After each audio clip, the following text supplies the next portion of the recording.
भाई अगर UPSC clear करना है तो सबसे इंपॉर्टेंट चीज़ होती है वो होती है यूपीएससी के पीवाईक्यू। और ये पीवाईक्यू इतने इंपॉर्टेंट क्यों होते हैं ये अपन देखते हैं। तो देखो सबसे मेन चीज़ तो क्या है कि अगर अपन पीवाईक्यू देखेंगे यूपीएससी के तो अपन को क्या पता पड़ता है कि यूपीएससी का दिमाग क्या है भाई, कि यूपीएससी किस प्रकार से सवाल पूछता है। तो अपन को पहली चीज़ तो ये पता पड़ती है कि यूपीएससी किस प्रकार से सवाल पूछता है और कैसे कैसे सवाल पूछता है। तो पहली चीज़ ये होगी। दूसरी चीज़ अपन को क्या पता पड़ती है कि अपनी जो प्रिपरेशन की दिशा होती है ना वो बिल्कुल राइट डायरेक्शन में होती है। जैसे पीवाईक्यू जिस जिस जैसे-जैसे पीवाईक्यू आएँगे उसी प्रकार वही टॉपिक अपन को क्या करने होते हैं, ज़्यादा करने होते हैं। तो अपन को क्या पता पड़ जाएगा किस डायरेक्शन, क्योंकि देखो पढ़ने के लिए तो 100 चीज़ें हैं। अब 100 चीज़ पढ़ नहीं सकते अपन को। अब रिपीटेड थीम से क्या मतलब है भाई कि अगर मान लो कोई ऐसे ऐसे टॉपिक है जो बार-बार यूपीएससी के अंदर पूछे जाते हैं, तो वो इंपॉर्टेंट हो जाते हैं। तो अपन को वो भी ध्यान करना उसकी उस चीज़ का भी पता पड़ता है कि किस प्रकार से यूपीएससी एक ही प्रकार के क्वेश्चन या एक ही प्रकार की थीम या एक ही प्रकार के टॉपिक क्या करते रहते हैं, बार-बार रिपीट करते रहते हैं। चौथी चीज़ जो अपन को पता पड़ती है वो है नोट्स और रिवीजन।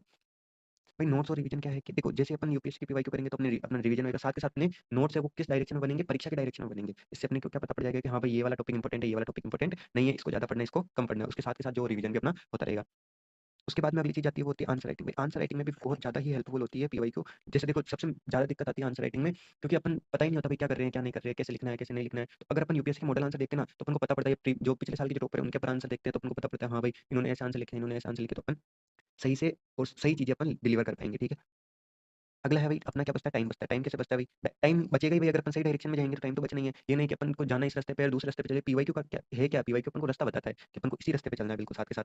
और लास्ट एंड फाइनल सबसे इंपॉर्टेंट क्या है? अपना आत्मविश्वास बढ़ता है। जब अपन परीक्षा में बैठ के और वही क्वेश्चन देखते हैं, हाँ भाई ऐसा थीम तो अपन ने देखा था, ये क्वेश्चन कहीं और रखा था, तो अपना क्या बढ़ता है? आत्मविश्वास बढ़ता है।